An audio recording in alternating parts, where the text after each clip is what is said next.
ലഹരി വാർഡ് തല ജാഗ്രതാ സമിതികളുടെ പ്രവർത്തനം ഊർജിതമാക്കണമെന്ന SSF. ലഹരിവിരുദ്ധ പ്രചാരണം ഏകോപിപ്പിക്കാനും വ്യാപനം തടയാനും ലഹരി മൂലമുണ്ടാകുന്ന പ്രശ്നങ്ങൾ പരിഹരിക്കാനുമായി വാർഡ് തലങ്ങളിൽ നിലവിൽ വരേണ്ട സമിതികളുടെ പ്രവർത്തനം സജീവമാക്കണമെന്ന് Risala managing editor KB Basheer Thrissur പറഞ്ഞു. അധികാരികളെ നിങ്ങളാണ് പ്രതിയെന്ന പ്രമേയത്തിൽ ലഹരി, സൈബർ ക്രൈം എന്നീ വിഷയങ്ങളിൽ ബോധവൽക്കരണവും പ്രക്ഷോഭ പരിപാടികളുടെ ഭാഗമായി SSF നടത്തുന്ന ക്യാമ്പയിന്റെ ഭാഗമായുള്ള SP ഓഫീസ് മാർച്ചിൽ മുഖ്യപ്രഭാഷണം നടത്തി സംസാരിക്കുകയായിരുന്നു അദ്ദേഹം. ലഹരിക്കെതിരെ ക്രിയാത്മകമായ ഇടപെടലുകൾ നടത്താൻ കഴിയുന്ന വാർഡ് തല സമിതികൾ ഭൂരിഭാഗം സ്ഥലങ്ങളിലും നിലവിൽ വരാതിരിക്കുകയും വന്നിടങ്ങളിൽ നിഷ്ക്രിയമാവുകയും ചെയ്യുന്നത് ഉത്തരവാദിത്തപ്പെട്ടവർ ശ്രദ്ധിക്കുകയും പരിഹാരം കാണുകയും വേണം. നിയമങ്ങളും സംവിധാനങ്ങളും ഉണ്ടെങ്കിൽ അവയുടെ നിർവഹണത്തിൽ വരുന്ന പാളിച്ചകളാണ് ലഹരിക്കെതിരെയുള്ള പോരാട്ടങ്ങളെ ദുർബലമാക്കുന്നത്.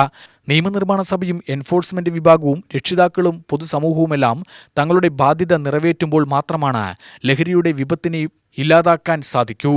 ചില്ലറ വിൽപ്പനക്കാരെ മാത്രമല്ല, സ്രോതസ്സുകളെ തന്നെ പിടികൂടി ഇല്ലായ്മ ചെയ്യാൻ നിയമ സംവിധാനങ്ങൾക്ക് കഴിയണമെന്നും അദ്ദേഹം പറഞ്ഞു.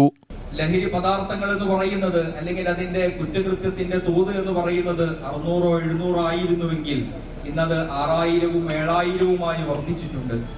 ലഹരി മരുന്നുകൾ 250 400 കിലോ മാത്രം പിടിക്കപ്പെട്ടിരുന്ന ഒരു 10 വർഷത്തെ കണക്കുകൾ, മുൻപുള്ള കണക്കുകൾ നമ്മുടെ മുമ്പിലുണ്ട് എങ്കിൽ ഇന്നത് 6000 5000 കിലോ ലഹരി വസ്തുക്കൾ പിടിക്കുന്ന അവസ്ഥയിലേക്ക് നമ്മുടെ നാട് മാറിയിട്ടുണ്ട് എന്ന് പറയുമ്പോൾ നമ്മുടെ എൻഫോഴ്സ്മെന്റ് സംവിധാനങ്ങളുടെ കാര്യക്ഷമതയെ ഒരു ഭാഗത്ത് അത് ചൂണ്ടിക്കാണിക്കുന്നു എന്ന് നമുക്ക് ആശ്വസിക്കാൻ വകയുണ്ട്. എങ്കിലും നമുക്ക് പലപ്പോഴും അതിന്റെ വേരുകൾ അന്വേഷിച്ചുകൊണ്ട് അതിന്റെ കണ്ണി മുറിക്കാൻ കഴിയാത്ത അവസ്ഥ സംജാതമായിട്ടുണ്ട്.